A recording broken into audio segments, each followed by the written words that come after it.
জয় শ্রী রাধে দেবর। ঈশ্বর ঈশ্বর পরমেশ্বর সচ্চিদানন্দ ঘন বিগ্রহ, অনাদির আদি সর্বকারণের কারণ, অনন্ত কোটি ব্রহ্মাণ্ডের অধিনায়ক, নন্দ নন্দন ব্রজেন্দ্র নন্দন ভগবান শ্রীকৃষ্ণের অসীম অনুকম্পায়, অসীম কৃপায় আমরা সকলে আজকের এই শুভ মাসে, শুভ দিনে, শুভক্ষণে পরম বৈষ্ণব আমার শ্রদ্ধেয় জেঠু শ্রীযুক্ত কৃষ্ণপাল মহাশয়ের বাড়িতে হরিকথা, গুরুকথা, ভাগবত কথা তথা ভাগবতীয় কথা শোনবার মানুষে উপনীত হয়েছে। আর উপলক্ষটা বড় চমৎকার। আমরা নিশ্চয়ই সবাই জানি কি উপলক্ষ?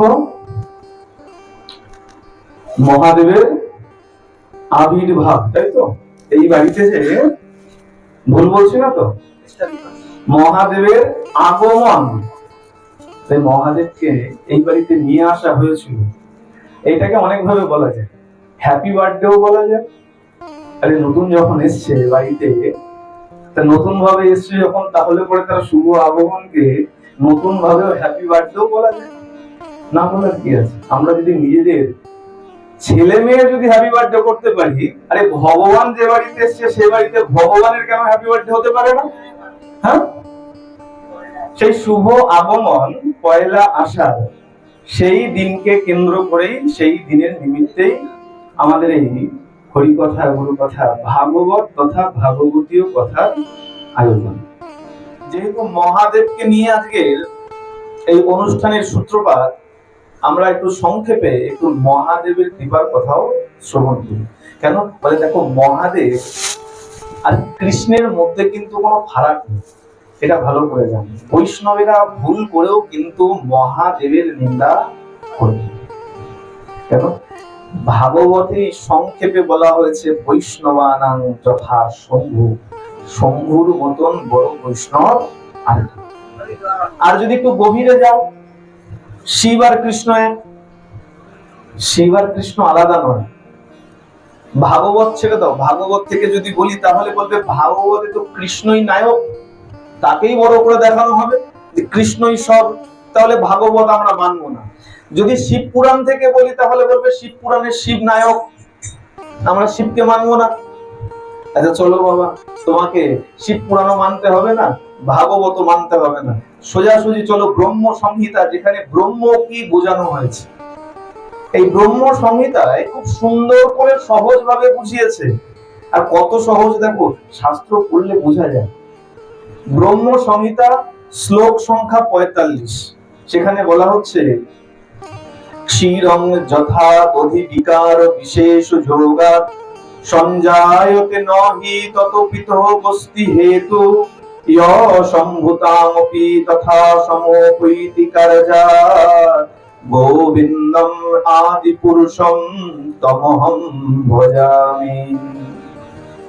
বোঝা গেল না? কি বললো ভালো করে শোনো। ক্ষীরং যথা দধি বিকার বিশেষ যোগাৎ, দুধ যেমন বিশেষ বিকারে কেটে দই হয়ে যায়। তোমাকে এক প্যাকেট দুধ দিলাম, বললাম মা দই বানিয়ে দাও, সবাই পারবে? ব্যবস্থা করলে দই হয়ে যাবে। আমরা অনেকেই বাড়িতে দই পাতি, টক দিয়ে দিলাম, বা এখন অনেক রকম কেমিক্যাল বেরিয়ে গেছে, দিয়ে দিলাম, কেটে দই হয়ে যাবে। আচ্ছা, যদি এখন আমি তোমাদেরকে একবার দই দিয়ে বলি কালকে আমাকে দুধ বানিয়ে দেবে, কার কার সামর্থ্য আছে হাত তুলে? কেউ পারবে? এইটুখানি পার্থক্য। আচ্ছা এখন বলো, দুধ আর দই রাসায়নিক ভাবে তারা কি পৃথক? দুধই দই হয়েছে, সুতরাং এর মধ্যে কোন রকম পৃথক সত্তা নেই, দুধটাই দই হয়ে গেছে। কিন্তু দইটা এখন আর দুধ হতে পারছে না। ঠিক তেমন কৃষ্ণ শিব হয়ে গেছে, কিন্তু শিব কৃষ্ণ হতে পারে। আচ্ছা কেন শিব হলো? বলে ওই যে দেখো, দুধ যেমন বিশেষ কারণে, টক দেওয়ার কারণে সেটা দই হয়ে গেছে, আর দূর হতে পারছে না, ঠিক তেমন সমবৈতি কার্যাৎ, বিশেষ কারণের জন্য শিব হয়েছে। বিশেষ কারণটা কি? বিশেষ কারণটা খুব চমৎকার।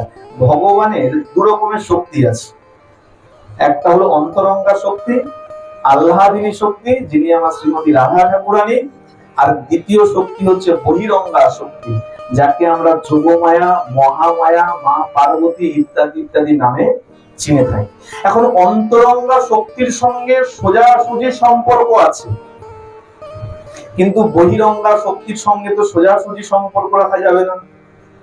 যেখানে কৃষ্ণের উপস্থিতি সেখানে মায়ার কোনো উপস্থিতি নাই, কিন্তু মায়াকে যদি আমি না সম্পর্ক রাখি তাহলে মায়াকে চালাবো কি করে? দেখো না যে ভাই, কোম্পানিতে মালিক না আসলে ম্যানেজার কি করে সব নয় ছয় করে উল্টে যায় কোম্পানি। তো ভগবান চিন্তা করছে যদি মায়ার সঙ্গে সম্পর্ক না রাখি, মায়া যদি ঠিক মতো আমার সংসার না চালায়, তাহলে মায়ার সঙ্গে সম্পর্ক রাখবো কি করে? সোজাসুজি রাখা যাবে না। তাই কি করেছেন তিনি? কৃষ্ণ থেকে শিব হয়ে গেছে। এ কারণে যোগমায়ার স্বামী হলেন দেবাদিদেব মহাদেব, মা পার্বতীর স্বামী দেবাদিদেব মহাদেব। শুধুমাত্র এতটুকু পার্থক্য, আর এই পার্থক্যটা না জেনে আমরা কি করি?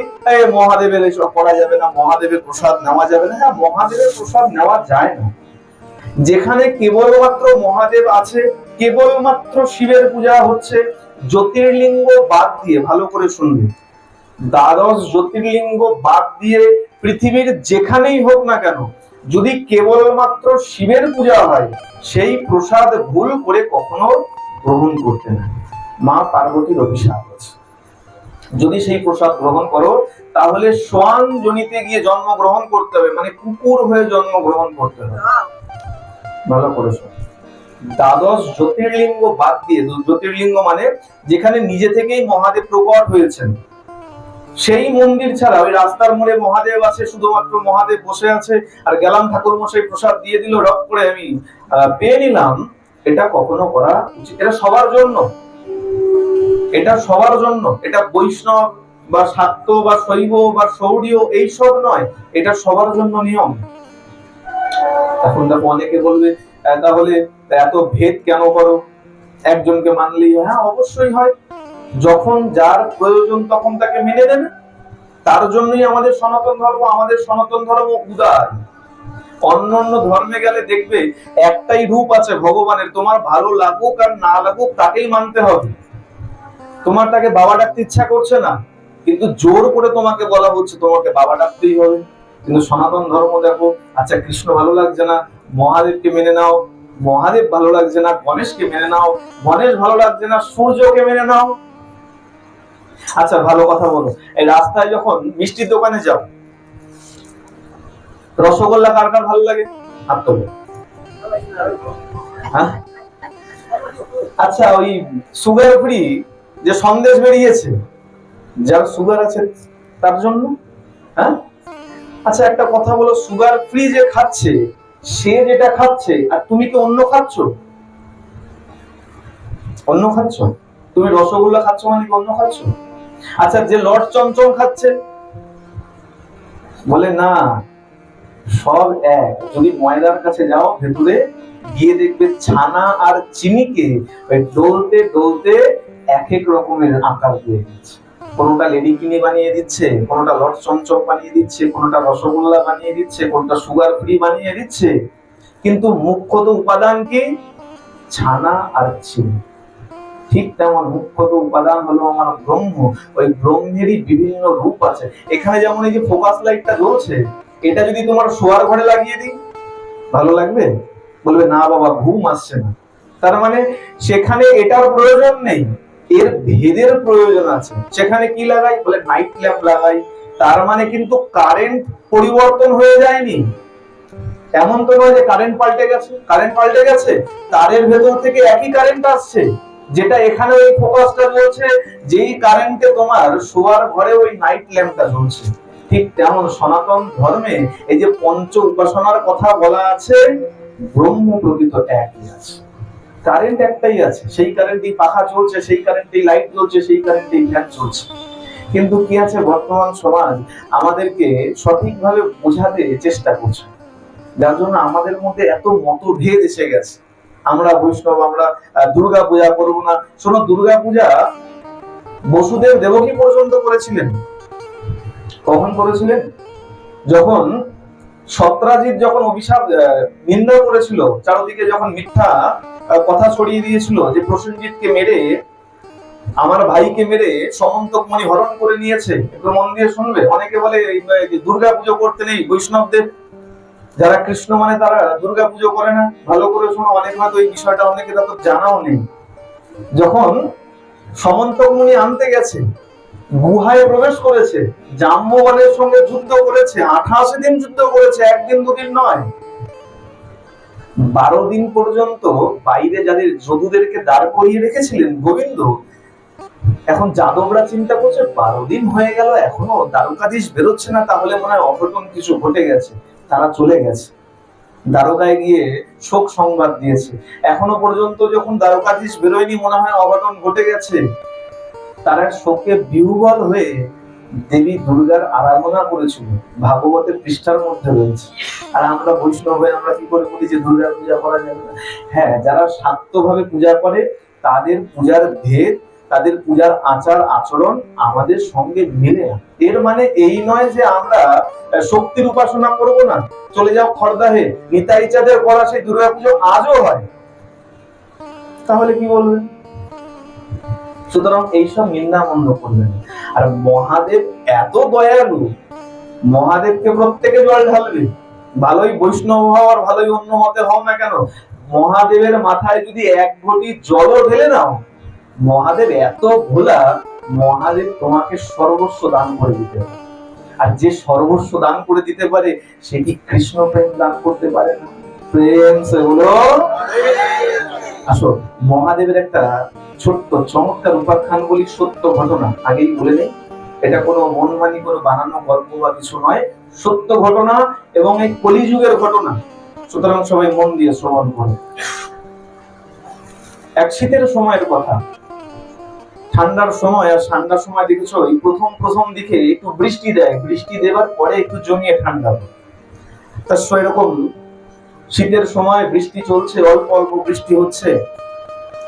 হতদরিদ্র এক ব্যক্তি, তার পত্নী আর কিছু 2-3টে বাচ্চা আছে, তাদেরকে নিয়ে অনেক কষ্টে দিন গুজরান করে। স্বামী এত কষ্ট করে, তাতেও যা আয় উপার্জন করে তাদের দুবেলা দুমুঠো ঠিক করে আহার জোটে না। আজকে যখন স্বামী কাজে যাচ্ছে, তার পত্নী বলছে, শুনুন, এত ঠান্ডা পড়েছে, আজকে আসার সময় বাচ্চাগুলোর জন্য একটু মোটা কাপড় নিয়ে আসবেন। পত্নীও কাজে যায়, যেহেতু স্বামীর আয় উপার্জনে সংসার চলে না, পত্নীও লোকের বাড়িতে কাজে যায়। আজকে যখন বলেছে স্বামীকে যে শুনুন কিছু মোটা বস্ত্র নিয়ে আসবেন, স্বামী বলছে, শোনো, আমি যে আয় উপার্জন করি তাতে দুবেলা খাবার জোগাড় করতে পারি না, আর তুমি বলছো মোটা কাপড় আনতে, এ কি করে সম্ভব? আর শোনো, একটা কাজ করো, তোমার যে মোটা কাপড় আছে সেই কাপড়গুলো বাচ্চাদের গায়ে জড়িয়ে দাও, যদি ভালো আয় উপার্জন হয় তখন চিন্তা করি। বেশ, এই বলে স্বামী বেরিয়ে গেছে। স্বামী চলে গেছে কাজে, আর পত্নীও নিজের ঘরে সমস্ত কাজকর্ম করে, পাশেই একদম ঘরের পাশেই একটা শিব মন্দির আছে। যাবার সময় সেই মন্দিরে জল ঢালে, মহাদেবের মাথায় জল ঢেলে কাজে চলে। আজকে এত ঠান্ডায় বাচ্চাগুলোকে দেখে খুব কষ্ট পাচ্ছে।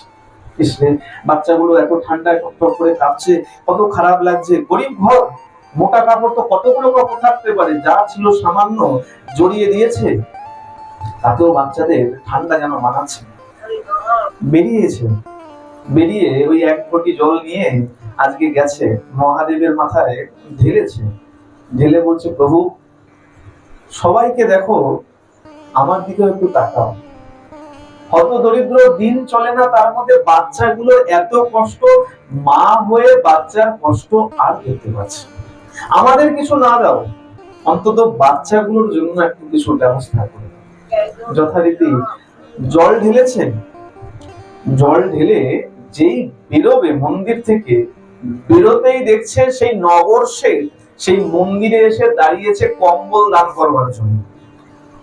আগেকার সময় ছিল, এখন তো দানের অনেক জায়গা হয়ে গেছে, আগেকার সময় ছিল দান করলে পরে মানুষ একমাত্র মন্দিরেই যেত। যা দান করুক, অর্থ দান করুক, আহার দান করুক, বস্ত্র দান করুক, যাই করুক না কেন মন্দিরের কাছে গিয়ে দান করত। নগরশেঠ দাঁড়িয়ে গেছে দান করবার জন্য, কিন্তু লাইন পড়ে গেছে বিশাল। ওই পত্নী চিন্তা করছে, আরে মহাদেবের কত কৃপা, এই সবে মাত্র চাইলাম আর দেখো বেরোতে না বেরোতে দেখছি কম্বল দিচ্ছে, কত বড় কৃপা। তাড়াতাড়ি করে গিয়ে লাইন দিয়ে দিয়েছে। অনেকটা লাইন ছিল, লাইন যখন শেষ হয়েছে, যখন তার নম্বর এসছে, একটা চমৎকার কম্বল পেয়েছে। চমৎকার কম্বল পেয়েছে, কম্বল পেয়ে খুব খুশি হয়েছে। কেন? সবে মাত্র বললাম তোমাকে আর তুমি ব্যবস্থা করে দিলে। জানো তো এই সংসারও কিন্তু খুব স্বার্থপর। যদি দিতে পারো তাহলে ভালো, আর দিতে যদি না পারো তাহলেই গেল। এটা বাস্তব সত্য কথা। যতক্ষণ শরীর চলবে ততক্ষণ সবাই ভালোবাসবে, আর বিছানায় পড়ে যাও 1 মাস 2 মাস 3 মাস ভালোবাসবে, তারপরে সামনে কিছু না বললেও মনে মনে বলবে গেলে করে গেছে। এটা সংসারের বাস্তব সত্য কথা। যতক্ষণ রথ আছে ততক্ষণ সব ভালো লাগে, আর রথ পড়ে গেলে পরে তখন এই সংসারে একমাত্র একজনই আছে যে তখনও তোমাকে ভালোবাসবে, তিনি হলেন আমার রাধা। প্রেম সে বলো, আরে ভালো সময়তে একটু জোরে বলো। আজকে যখন ভালো কম্বল হাতে লেগেছে খুব খুশি হয়েছে, মনে মনে এত খুশি হয়েছে যে মহাদেবকে বললাম আর কম্বল হাতে লেগে গেল। খুব খুশি হয়ে, অনেকটা বিলম্ব হয়ে গেছে, অনেক লম্বা লাইন ছিল, কাজে যাওয়ার পথে বেরিয়েছিল, এতটা বিলম্ব হয়ে গেছে। তাড়াতাড়ি করে যখনই মন্দির থেকে বেরিয়ে কাজের দিকে যাবে, হঠাৎ করে পেছন থেকে এক বৃদ্ধ বাবা ডাক দিয়েছে, এই মা শোন। যে ডাক দিয়েছে ঘুরে দাঁড়িয়েছে, দেখছে এক অত্যন্ত বৃদ্ধ, ভালো করে হাঁটতে পারছে না। সেই বৃদ্ধ বলছে, শোন মা, আমি এত বৃদ্ধ না, আমি গিয়ে লাইনে দাঁড়াতে পারছি, আমার পক্ষে সম্ভব নয়, আর তুই কি কৃপা করে তোর কম্বলটা আমাকে দিবি? এবার চিন্তা করো, ওই রমণীর জায়গায় নিজেকে দাঁড় করাও। চিন্তা করো, ঘরেও 2-3টে বাচ্চা আছে, আর তোমার সামনে ওরকম একজন বৃদ্ধ দাঁড়িয়ে আছে, তুমি কি করবে? রমণী কি বলছেন ভালো করে দেখো। এই কারণে বলে ধর্ম কর্ম করলে পরে চিন্তা ভাবনা সব শুদ্ধ থাকে। রমণী চিন্তা করছে, করবো তো করবো কি এখন, আমার ঘরেও 2-3টে বাচ্চা রয়েছে, আর তারা ঠান্ডাতে তারাও পারছে না, কিন্তু এই বাবাকে দেখছি, এই বাবারও অবস্থা খুব খারাপ। এখন তো ধর্ম সংকটে পড়ে গেলাম, কি করব? বাবাকে না দিলে ঘরের সন্তানগুলোকে যদি দেই তাহলে বাবার কষ্ট হবে, আর বাবাকে দিলে আমার ঘরের সন্তানদের কষ্ট হবে। এখন কি করি? বাবা বলছে, শোন মা, এই ঠান্ডায় বড় কষ্ট পাচ্ছি, দেখ তুই তো লাইন দিলে তুই আরেকটা পাবি, আমি তো আর লাইন দিতে পারছি না, তা তুই আমাকে তোরটা দে না। ওই রমণী বিচার করলো, কি বিচার করলো দেখো, কত সুন্দর বিচার।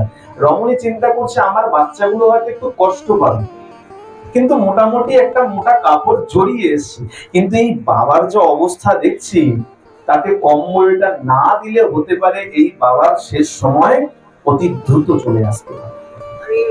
কি করেছে?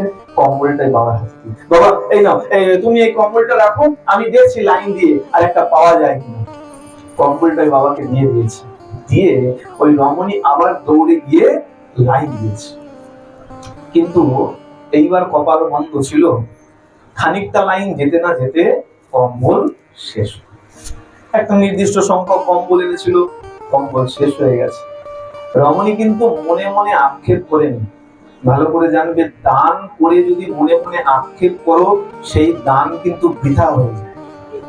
দান করলাম, আমি কিছু দিলাম, আর দিয়ে দিয়ে মনে মনে ভাবছি, হায় হায় রে, এটা আমার চলে গেল, তাহলে কিন্তু সেই দানের কোনো মূল্য থাকে।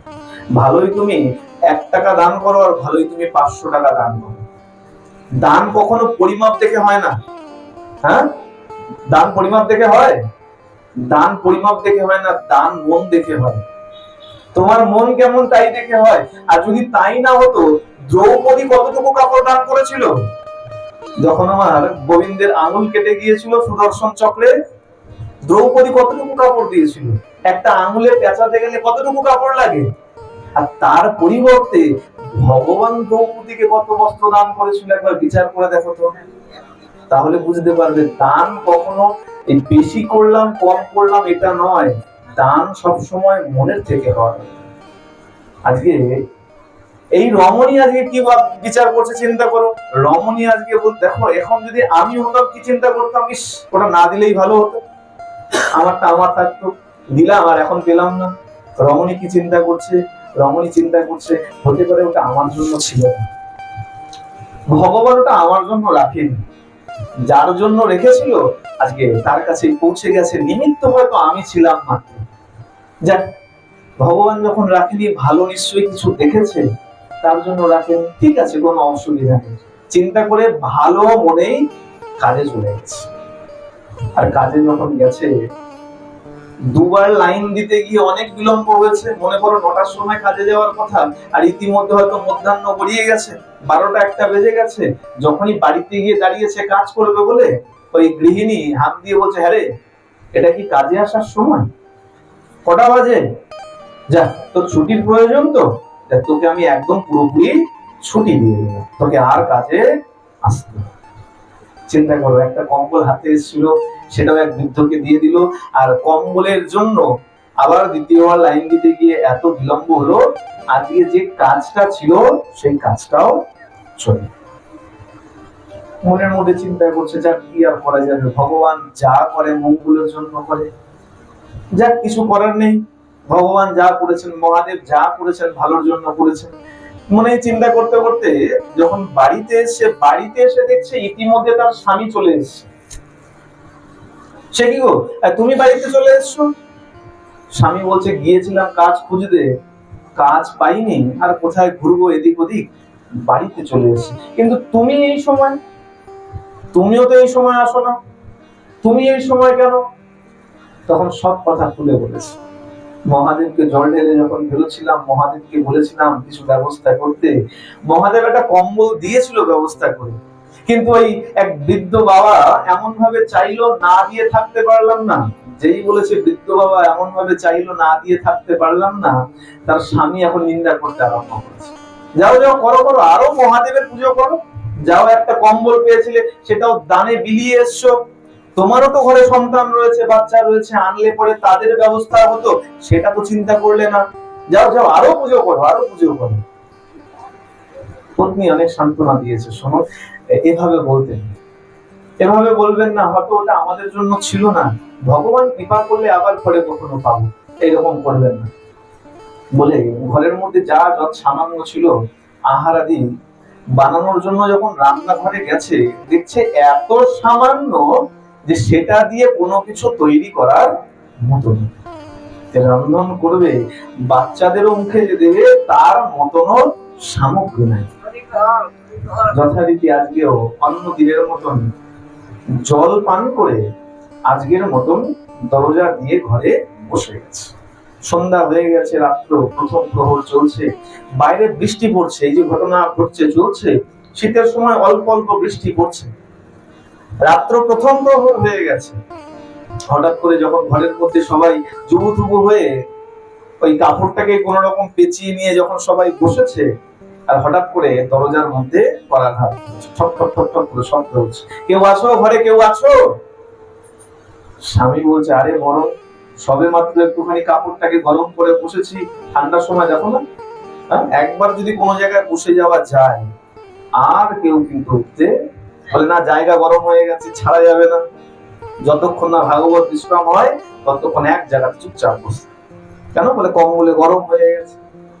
আজকে সেই ব্যক্তি বলছে, আরে মরণ এই সবে মাত্র সব গুটিয়ে গাটিয়ে বসলাম, একটু গরম হয়েছে আর এখনই আসতে হলো। পত্নী বলছে, শোনা এরকম বলতে নেই, অতিথি নারায়ণ, অতিথি নারায়ণ এরকম বলতে নাই। এ কারণে এনাকে বলা হয় পত্নী সহধর্মিনী। সবাই সহধর্মিনী হয় না। সহধর্মিনী কারা হয়? মনে করবেন না যে বিয়ে করলে পরেই সহধর্মিনী হয়ে গেলাম, না। সহধর্মিনী কারা হয়? যারা স্বামীকে ধর্মের পথে এনে দাঁড় করায়, কেবলমাত্র তাদেরকেই সহধর্মিনী বলা হয়, তারাই পত্নী। আর নচেত বাকিরা পেত্নীর দলেও পড়তে পারেন। প্রেম সে বলো। ওই খালি দুর্গাপুজোর সময় নেকলেস চাই, শাড়ি চাই, ঘাড়ে চেপে বসলাম, আর অন্য বাকি স্বামী মদ খেলো, জুয়া খেললো, কোনো চিন্তা নাই, না এরা সহধর্মিনী বা পত্নী নয়। সেই হলো পত্নী, সেই হলো সহধর্মিনী, যে যেন তেন প্রকারেণ স্বামীকে ধর্মের পথে এনে দাঁড় করাবে। আজকে দেখো এর কত সুন্দর চিন্তা ভাবনা, দেখো স্বামীকে বলছে এরকম বলতে নাই, অতিথি নারায়ণ দরজায় এসছে, নিশ্চয়ই কোনো বিপদে পড়েছে, রাত্রবেলা বৃষ্টির সময় কেন দরজা ঠক ঠক করবে, যান যান একটু গিয়ে দেখো। দরজায় যখন গেছে, দরজা খুলতে, দরজা যখন খুলেছে, দেখছে এক ফেরিওয়ালা মাথায় একটা কাপড়ের গাঁটটি নিয়ে এসে দাঁড়িয়ে বলছে, বাবা শোনো, বৃষ্টি হচ্ছে তো, রাত হয়ে গেছে, তা ঠিক মতন চলতে পারছি না, তা একটু সময় বসতে চাই, বৃষ্টিটা বন্ধ হলেই আমি চলে যাই। আচ্ছা আচ্ছা আসুন, বসুন। বসতে দিয়েছে, গিয়ে ভেতরে গিয়ে বলেছে, আরে এক ফেরিওয়ালা এসছে, একটা কাপড়ের পটলা আছে, আর ফেরিওয়ালা এসছে, তাই একটু বসতে দিই। আচ্ছা আচ্ছা বেশ ভালো। আবার যখন ফেরিওয়ালার কাছে গেছে তার স্বামী, ফেরিওয়ালা বলছে, বাবা আরেকটা ছোট্ট উপকার করবে। হ্যাঁ বলুন, কি উপকার? শোনো, কিছু আহারের দরকার ছিল। না না, তোমার ঘর থেকে কিছু দিতে হবে না, তোমার ঘর থেকে দিতে হবে না, আমার পুটলির মধ্যে চাল ডাল তরি তরকারি সব আছে, খালি তোমার পত্নীকে বলবে একটু কষ্ট করে যদি আমার জন্য একটু আহার বানিয়ে দেন। এখন দেখো দুষ্ট যে হয় তার কথাবার্তা একটু দুষ্ট দুষ্ট হয়, খারাপ খারাপ হয়। সে এখন একটু মেজাজ দিয়ে বলে উঠেছে, বিয়ে কি আমি আপনার জন্য করে রেখেছি? আপনার জন্য আহার বানাবে, থাকতে বলেছেন, চেয়েছেন, থাকতে দিয়েছি, এখন আবার বলছেন আহার বানাতে। এই যখন বার্তালাপ চলছে, তার সহধর্মিনী বেরিয়েছে, বেরিয়ে সেই বৃদ্ধকে দেখে প্রণাম করেছে। এখন তো এসব সংবাদ নেই আমাদের, যে বৃদ্ধ দেখো, ওই দেখো, প্রণাম করেছে। বলে, বাবা কি কষ্ট, কি অসুবিধা বলুন। বলে, হ্যাঁ রে মা শোন, আমার কাছে সব আছে, একটু কষ্ট করে তুই কি একটু আহার বানিয়ে দিবি? হ্যাঁ হ্যাঁ, এটা এমন বড় কথা কি, দেন আপনার দেন, সামগ্রী দেন, আমি আহার বানিয়ে দিচ্ছি। নিয়ে গেছে রন্ধনশালায়, এদিকে তার স্বামী বসে বার্তালাপ করছে। রন্ধনশালায় যখন গেছে, রন্ধনশালায় পর্যাপ্ত পরিমাণে আহার দিয়েছে, মানে এক মুঠ চাল এক মুঠ ডাল না, ঝোলার মধ্যে পর্যাপ্ত পরিমাণ ছিল, আর পর্যাপ্ত পরিমাণ নিয়ে গেছে। আর ফেরিওয়ালা বলেছে, যা আছে সব রান্না করে দিন। তাহলে এগুলো নিয়ে আমি কোথায় যাব বৃষ্টির মধ্যে, আবার কোথায় টানতে টানতে নিয়ে যাবো? যা আছে সব রান্না, সব রান্না করেছে। এর ইতিমধ্যে তার স্বামীকে ডেকেছে, এই শোনো, রন্ধন সব হয়ে গেছে, সব নিয়ে গিয়ে ওই বাবাকে দিয়ে দাও। সততা যেখানে থাকে, ভগবান সেখানে অবশ্যই কৃপা করে। ওই গৃহিণী কি করেছে, যা রান্না করেছিল, যতটা দিয়েছে, সম্পূর্ণটাই পাত্রে করে ওই ফেরিওয়ালা বাবার কাছে পাঠিয়ে দিয়েছে। এমন নয় যে এক বাটি সরিয়ে রেখে দিয়েছে, যে ছেলেগুলো তো আমার খায়নি, তাদেরকে একটু দেবো না। যতটা দিয়েছিল ততটাই রন্ধন করে, ততটাই আবার পাঠিয়ে দিয়েছে। স্বামী নিয়ে গিয়ে বলছে, এই না পেয়ে নেন। হাত ধুতে ধুতে ফেরিওয়ালা বলছে, আচ্ছা একটা কথা বলো, তোমাদের আহার হয়ে গেছে? এই বাড়ির স্বামীকে জিজ্ঞাসা করছে, তোমাদের আহার হয়ে গেছে? স্বামী একটু মৃদু হেসে বলছে, আহার, আমাদের কাজ বাজি নেই, আজকে কতদিন হয়ে গেল আমরা জল খেয়ে দিন কাটাই। যেই মুহূর্তে বলেছে জল খেয়ে দিন কাটাই, বলে আসো আসো তাহলে সবাই মিলে আহার করি। বলে, না না না, আপনি দিয়েছিলেন, আপনারটা আপনাকে রন্ধন করে দিয়েছি, এটাই যথেষ্ট, আপনি আপনার মতন পান। ফেরিওয়ালা বলছে, আরে বাবা, তোর কি মনে হয় এত এত রান্না আমি একা খেতে পারবো? আয় সবাই মিলে আয়, আমরা সবাই মিলে আহার করি। যখন জোর করেছে, সবাই মিলে এবার বসেছে আহার করতে। প্রথম নিয়ম কি? সনাতন ধর্মে প্রথম নিয়ম হচ্ছে, বাড়িতে বয়োজ্যেষ্ঠ যারা আছে তাদেরকে প্রথম আহার করাতে হবে, তারপরে গিয়ে বাচ্চারা আহার করবে, তারপরে গিয়ে গৃহকর্তা যে আছে তাকে আহার করিয়ে তারপরে মায়েরা আহার করবে। এতে রাগ করো না, অনেকে বলবে, আচ্ছা রান্না আমরাই করবো আর আমরাই শেষে খাবো। দ্রৌপদীকে দেখে শেখো, দ্রৌপদী সবাইকে আহার করিয়ে সবার শেষে গিয়ে আহার। দ্রৌপদী কোনো পাকিস্তান থেকে আসেনি, দ্রৌপদী অন্য কোনো ধর্মের ছিল না, তিনি আমার সনাতন ধর্মেরই ছিল। সুতরাং এটাও শিক্ষা। আজকে ওই বৃদ্ধ বাবাকে আহার করিয়েছে, করিয়ে, বাচ্চাদেরকে আহার করিয়ে ওই বৃদ্ধের সঙ্গেই স্বামীকে আহার করতে দিয়েছে। তারা আহার করেছে, আহার করে হাত মুখ ধুয়েছে, হাত মুখ ধুয়ে এইবার বৃদ্ধ বসেছে, বসে বলছে, শোন মা, তুই যে এই আহার দিয়েছিস না, আমি বড় প্রীত হয়েছি। কেন? মনে হচ্ছে যেন তুই অনেক তৃপ্তি নিয়ে আমার জন্য আহার বানিয়েছিস। আহারের মধ্যে অনেক বিচার থাকে, তো খারাপ মন নিয়ে বানালে পরে সেই আহার ভালো লাগে না। হ্যাঁ, আতিথেয়তা দেখলে পরে বোঝা যায় তার মন কেমন। দেখবে যখন নিমন্ত্রণ হয় বাড়িতে, আত্মীয় স্বজন আসে না, তখনই দেখলে বোঝা যায় কে কাকে কত ভালোবাসে। একজনকে দেখলে বলে, আচ্ছা এসছেন, আসুন আসুন। আরেকজন যখনই ঢুকলো, আরে এসছিস বলে একদম জড়িয়ে ধরলো, তার মানে কি তার সঙ্গে হৃদ্যতা বেশি আছে, তার মধ্যে ভালোবাসা বেশি আছে। আহারের মধ্যেও তাই, মন থেকে খুশি হয়ে আহার করানো আর মনে মনে কটু চিন্তা করতে করতে, গাল বন্ধ করতে করতে আহার করানো, দুটোর মধ্যে ফারাক আছে। আজকে ওই ফেরিওয়ালা বাবা বলছে, আমি বড় প্রীত হয়েছি, খুব ভালো করে আমাকে আহার করিয়েছিস, শোন আমি তোকে কিছু দিতে চাই। বলে, না বাবা, আমি কিছু পাওয়ার জন্য তোমার জন্য আহার বানাই। তুমি এসছিলে, তুমি বলেছো, আমি তো আহারটুকু বানিয়ে দিয়েছি মাত্র, এতে আর এমন বেশি কি? আমি এর বিনিময়ে আমি কিছু চাই না। তো ফেরিওয়ালা বলছে, এই শোন, বেশি বক বক করিস না, যেটা বলছি সেটা শোন, বস এখানে। বসিয়েছে, বসিয়ে কি করেছে, ওই পটোলা খুলেছে। তোর কটা বাচ্চা? বলেছে 3টে বাচ্চা। ওই পটোলা থেকে, ফেরিওয়ালা ছিল, বড়লোক বাড়ির ছেলে মেয়েরা পড়ে, এমন শীতের বস্ত্র 3খানা টেনে বের করে ওই রমণীকে দিয়ে বলছে, নে এই 3টে নে, এই 3টে নিয়ে তোর ছেলেদেরকে পরিয়ে দে। পরিয়ে দে বলেছে। এখন রমণী 3টে বস্ত্র নিয়ে ব্যস্ত হয়ে গেছে। ফেরিওয়ালা বলছে, শোন, এগুলো টানতে টানতে আর কোথায় নিয়ে যাব? এই রাতের অন্ধকার, বৃষ্টিতে সব ভিজে যাবে, নষ্ট হয়ে যাবে, আমি আর বিক্রিও করতে পারবো না। তার থেকে শোন, একটা ভালো কথা শোন, এর মধ্যে কিছু গরম কাপড় আছে, এইগুলো তুই রাখ, এগুলো তোরা ব্যবহার করিস।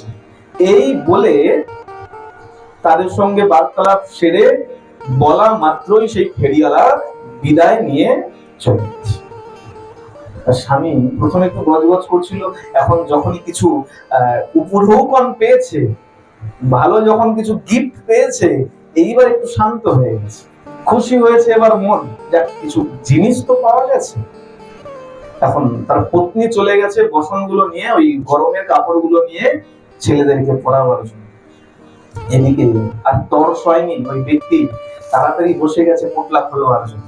এটা সবার হয়েছে, খালি ওই ব্যক্তির নয়। মনে করো যখন ছোট ছিলে, মামা বাড়ি থেকে জামা কাপড় আসতো দুর্গাপুজোর সময়, এখন তো আর এইসবের আনন্দ নেই। এখন বছর গেলে পরে যে কতবার কেনা হয় তার কোনো ঠিক ঠিকানা নাই। কিন্তু আগের সময় যদি শোনা যেত যে দাদু এসছে, দিদা এসছে, ওই স্টেশন থেকে নেমে যেত, ছুট লাগাতাম, ছুটতে ছুটতে গিয়ে আগে ঝোলা নিতাম, কি এনেছো দেখি আগে। হ্যাঁ, এটা সবাই করেছি আমি। পুরনো যত আছে তারা তো আরো বেশি করেছে। এখনকার এইসব আনন্দ নেই, এখন আর এইসবের মজা নেই। ওই ব্যক্তি বসে গেছে পোটলা খুলতে, পোটলা খুলে দেখছে, আরে বাপরে বাপ, একটা না বেশ কতগুলো কম্বল। ততক্ষণে পত্নী ঘরের থেকে চলে এসেছে। কি আছে কি আছে? ওমা, দেখে অনেকগুলো কম্বল। দেখেই ওই রমণী কি করেছে, টান দিয়ে একটা কম্বল বের করেছে। টান দিয়ে একটা কম্বল বের করে বলছে, এটা কি করে সম্ভব হলো? বলে, কেন? আমি যে সকালবেলা যে কম্বলটা আমি বৃদ্ধ বাবাকে দান করে এসেছিলাম, এটা যে সেই কম্বলটা। বলে, আরে তুমি পাগল হয়ে গেছো, সেই কম্বল এখানে কোথা থেকে আসবে? বলে, না, ওই কম্বলটা এত চমৎকার ছিল, আমি ওই কম্বলটাকে এখনো ভুলিনি। এই কম্বলটাই ওই কম্বলটা। হায় হায়, আমি কত ভুল করলাম। আমার মহাদেব এসেছিল আমাকে কৃপা করবার জন্য, কিন্তু আমার মহাদেবকে আমি হাতের সঙ্গে পেয়েও আমি ভগবানকে চিনতে পারলাম। ভগবান আসে ধরা দেওয়ার জন্য, কিন্তু ভগবান কখন কোন রূপে আসবে সেটা আমাদেরকে বুঝতে হবে। এ কারণে বলা হয়, অতিথি সৎকার করো। আজকে মহাদেব আসলেন, কৃপা করলেন, আর শুধু এখানেই শেষ নয়। ওই ব্যক্তি যখন কম্বল বের করতে করতে যখন পোটলা খুলেছে, পোটলার মধ্যে দেখছে এক পোটলা ভর্তি সেখানে অর্থ পড়ে রয়েছে। এত অর্থ পড়ে রয়েছে, একদিন দুদিন, 1 বছর 2 বছর নয়, বেশ কয়েক বছর তাদের দিন গুজরান পর্যন্ত। তার স্বামীকে বললো, বুঝতে পারলে আমার মহাদেবের এমন কৃপা, খালি আমরা হাতের কাছে পেয়েও খাওয়া দাওয়ায় এত মশগুল ছিলাম যে আমরা মহাদেবকে পেয়েও ধরতে পারি। বলিয়ে ভক্ত বৎসল ভগবান কি, শিব শঙ্কর ভোলানাথ কি। সবাই হাত জোড় করবেন, আমরা মহাদেবের প্রণাম নিবেদন করব। সবাই মিলে হাত জোড় করে চোখ বন্ধ করে। কর্পূর গৌরম করুণাবতারম সংসার সারম ভুজগেন্দ্রহারম সদা বসন্তম হৃদয়ারবিন্দে ভবম ভবানী সহিতম নমামি। নমো পার্বতী পতয়ে হর হর মহাদেব, হর হর মহাদেব, হর হর মহাদেব। সুতরাং এই মহাদেবকে যদি কেউ উপেক্ষা করো, তাহলে গোবিন্দ পাওয়া কিন্তু তোমার জন্য বড় কঠিন। এমনই দয়াল বলছে, এই জগতে দুই ঠাকুর আছে যাদেরকে সহজে প্রীত করা যায়, এক আমার গোবিন্দ আর এক আমার এই ভোলানাথ। এক ঘটি জল একটা বেলপাতা দিয়ে দাও, বাবা তুষ্ট, আর গোবিন্দের চরণে একটা তুলসী পত্র দিয়ে যাও, তাহলে পরেও আমার গোবিন্দ তুষ্ট হয়ে যায়। প্রেম সে বলো।